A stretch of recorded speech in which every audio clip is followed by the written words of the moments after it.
Time and time again, being a virtual psychotherapy provider, I have seen clients get it all wrong, falsely blaming either their internet service provider or even their mental health provider as to having an unreliable network or equipment. Now, even though that could certainly be the case by many psychotherapy practitioners that know little to nothing about computers, I would like to share with everyone why Change Talk LLC, a psychotherapy practice out of Connecticut, typically offers a more premier virtual experience by sharing but one of those reasons, given my previous specific training and networking computer systems back when I was in the service. By doing so, hopefully I can solve at least one problem you've been having with your home or business network. All right, let's get started. I don't know about you, but for me these days, it's been really hard to find a contractor to show up to your home and do a good job both setting up and, of course, explaining things when it comes to whatever service you're currently selecting. And here is a list of facts I wish I knew decades ago about wireless networks and frequently experienced problems that face people attempting to connect with others virtually on a regular basis. To ensure a reliable home network for virtual services, it's essential to understand how router placement, neighboring network interference, and wired infrastructure like fiber and Ethernet cables all contribute to stark performance increases in your home. This narrative explores each of these elements in depth, weaving them together into a comprehensive guide for optimizing your home connectivity. In today's increasingly connected world, your home internet network can either make or break your virtual experience. Whether that's remote work, online education, streaming, gaming, or smart home automation, if you work from home, a virtual provider, or a client to a virtual provider, you really need to review this video in its entirety, since there is a good chance that you are making one of several errors with your home network. While many people falsely focus on their internet service provider speed tier, the truth is that the quality of your connection depends just as much on how your network is set up within your home. 3 critical factors influence this: the placement of your internet router, the interference from neighboring networks, and the infrastructure you use to connect your devices, namely fiber and, of course, Ethernet cables. Before we begin, many people that I have experienced with connectivity problems indicate correctly that they only experience immediate problems with their virtual and security devices and not, I repeat, and not their streaming services. This is due to one word: buffering. You see, streaming services already know you likely have connectivity problems either due to a slow internet situation or more likely network congestion problems, and of course compensate for this by prematurely downloading future needed video in chunks. Any kind of live video, whether it's a virtual meeting or your security device, does not buffer or download in advance, and hence is the main time you'll actually experience a notable problem in your network in real time.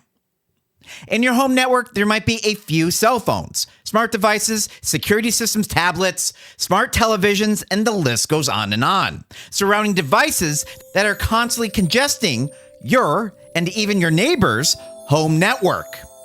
Even worse, if you live in an apartment complex or have several direct neighbors that you can visibly see, then probably their wireless networks are exacerbating your connectivity problems as well, due to there only being a limited number of radio frequencies that everyone can transmit and receive on at a single moment. Let's begin with your router, the heart of your home network. The placement of your router is not just a matter of convenience or aesthetics.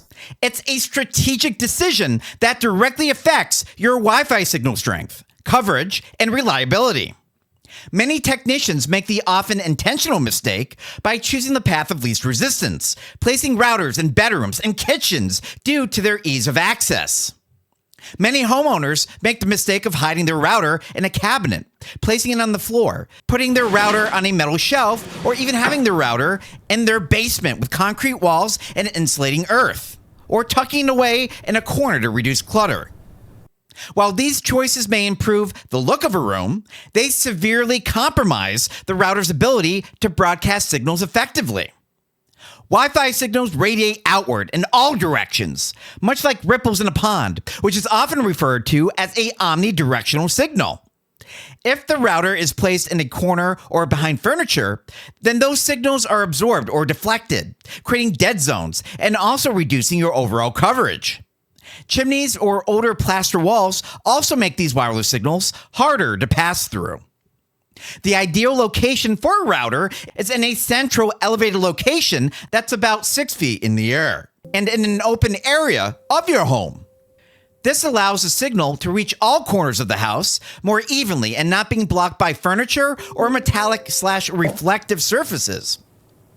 If your home has multiple floors, placing the router in the middle level can help distribute the signal vertically as well. Avoid placing the router near large metal objects such as an oven, water sources like fish tanks, or electronic devices such as microwaves and cordless phones, which can of course interfere with the signal. Even glass surfaces, like windows, can scatter Wi-Fi signals, reducing their effectiveness. Despite what I just said, if you're in a pinch, Windows sometimes can make a good second feasible option to place a router if you cannot get the elevation or central location that you need due to the Window's relative density. If you can, opt for a bookshelf or a high table in a central room, away from obstructions and interference sources. If your home is particularly large or has thick walls, consider investing in a mesh Wi-Fi system, which uses multiple nodes to blanket your home in coverage. Oftentimes, it takes a little planning and patch cable work to get the desired location for your modem or router. As a side note here, when you're attempting to determine where to place that router, make sure it's not next to any broadcasting devices or any devices that give high electromagnetic radiation frequencies. And when in doubt, you can always buy one of those cheap EMF readers that you see online for about $15. For the most part, what I've learned when it comes to cell phones, circuit breakers, routers, and other high-energy transmission devices, typically my EMF detector goes red within about 3 feet of these devices. And of course, since they're actively transmitting their own frequencies, whether they like it or not, they may interfere with your router. Don't forget, anything that has electrical current going through it creates its own electromagnetic field, giving off its own frequency. Do not expect your ISP technician to do this extra work for you. If you live in a heavily congested area and cannot easily have a wired connection to all of your primary devices, strongly consider having a series of access points operating at the 5 or even 6 gigahertz frequency that travels less of a distance but can handle more bandwidth and is typically more reliable when it comes to these transmissions and, of course, the interference from your neighbors. In fact, many cheaper wireless devices, and even some of the expensive ones, typically default to the older 2.4 gigahertz, also known as the N network, due to its range and having a cheaper wireless card to manufacture. Even with a mesh network, the primary node should still be centrally located, with satellite nodes placed strategically to extend the signal. Signal repeaters should be avoided due to increasing latency in your home network and often being a bottleneck for other wireless devices in your home by creating more unnecessary wireless competition. Router placement is even more crucial when considering your neighboring competing networks. In densely populated areas like apartment buildings or suburban neighborhoods, your Wi-Fi signal easily competes with those of nearby homes. This competition can lead to signal interference, especially if multiple routers are operating on the same frequency channel. Most routers use the 2.4 or 5 gigahertz bands, each of which has a limited number of channels, right? And those channels are those radio frequencies.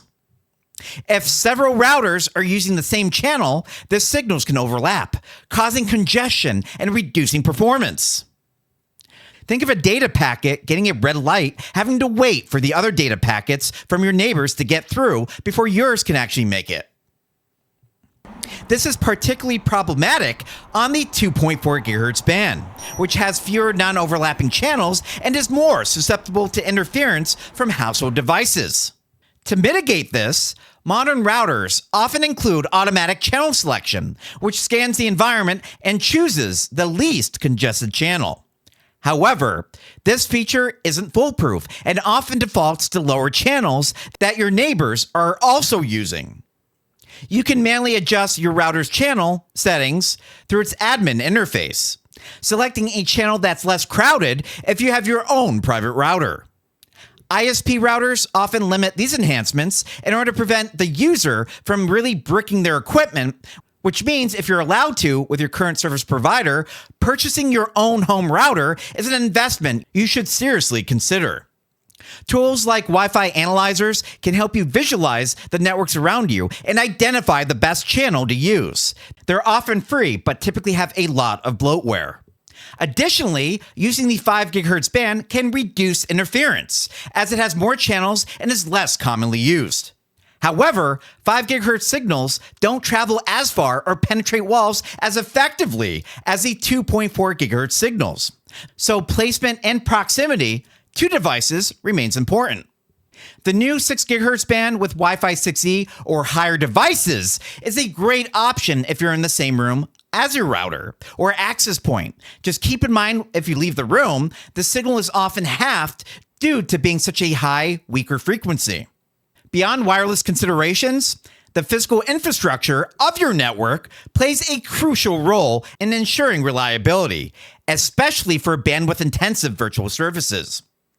While Wi-Fi offers convenience, wired connections provide superior speed, stability, and security.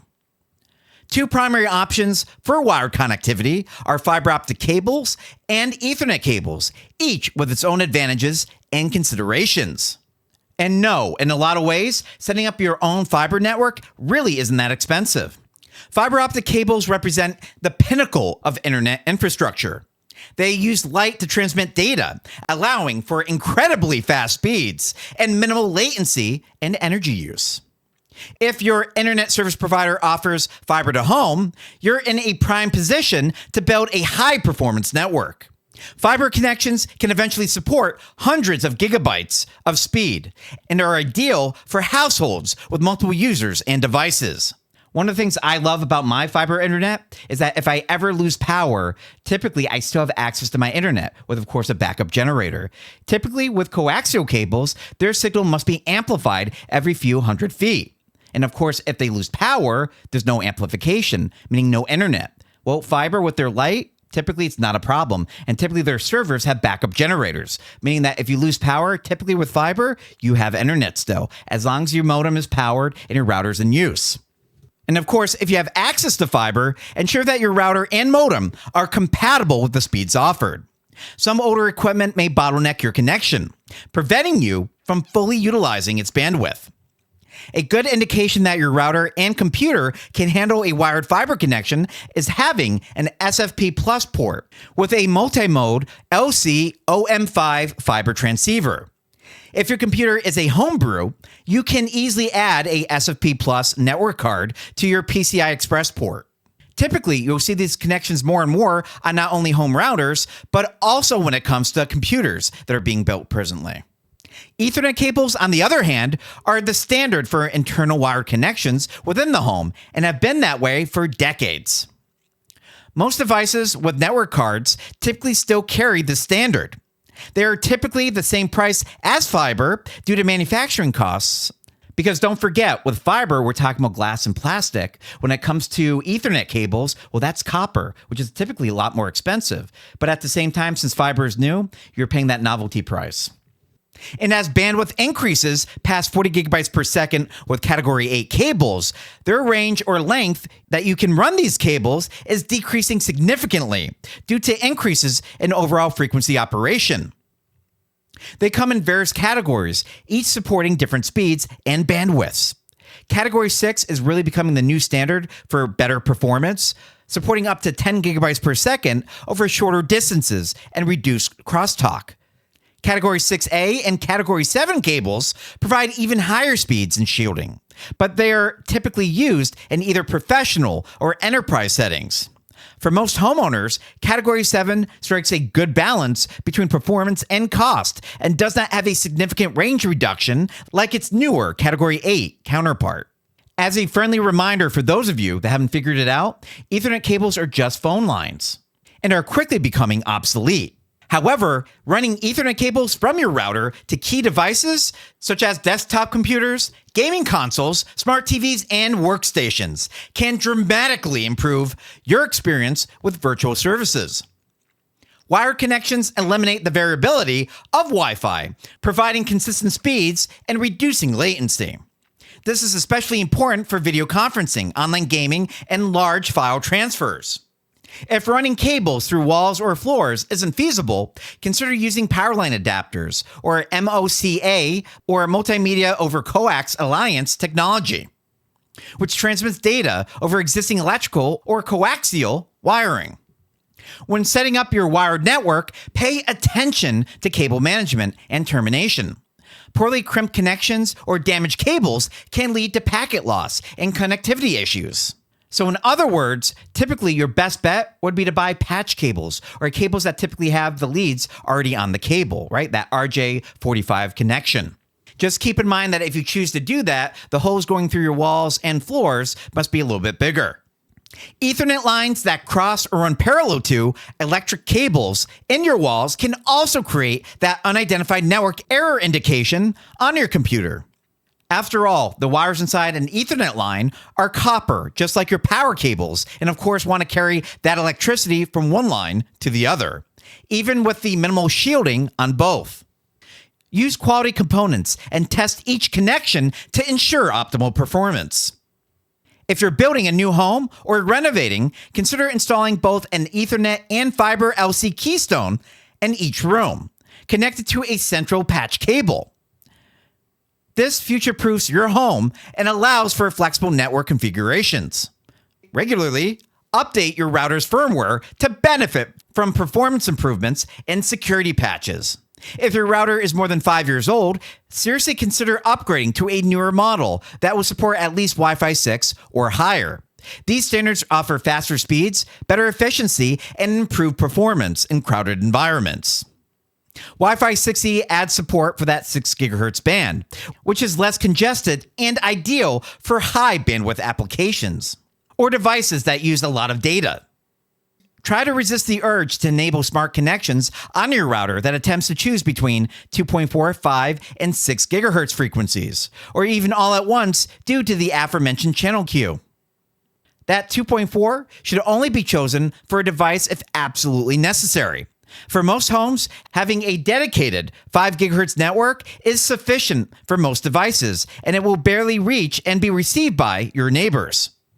And try to remember, even with Wi-Fi 6, in those subchannels are only as good if both the transmitter and the receiver are Wi-Fi 6 capable, meaning that it's not just your router they have to worry about when it comes to holding this new Wi-Fi 6 standard. It's also things like your cell phones, your computer, and your other devices.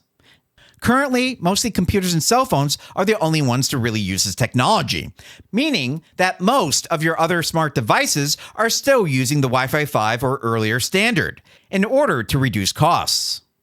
In addition, think of electrical safety when attempting to improve your home network.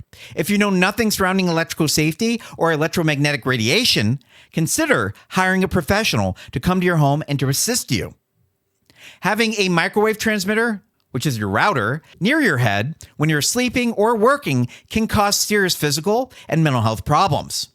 Finally, monitor your network's performance using built-in tools or third-party apps. Track your bandwidth usage, identify devices that are hogging resources, and detect potential issues before they become serious problems. If you experience persistent connectivity issues, perform a speed test to compare your actual speeds with those promised by your ISP. If there's a significant discrepancy, contact your provider or consider switching to a more reliable service or router with external, more sensitive antennas. In conclusion, building a reliable home network for virtual services requires a holistic approach. Proper router placement ensures strong and consistent Wi-Fi coverage, while awareness of neighboring network interference helps you avoid congestion and signal degradation. Investing in fiber and Ethernet infrastructures provides the backbone for a high-speed, low-latency connection. By combining strategic placement, smart configuration, and robust wiring, you can create a network that supports your digital lifestyle with confidence and efficiency. Whether you're attending a virtual meeting, streaming a movie, or managing a smart home, a well-designed network is the foundation of a seamless online experience. Thank you again for watching today's video, your continued support, and I'll see you on the next one. Change Talk LLC.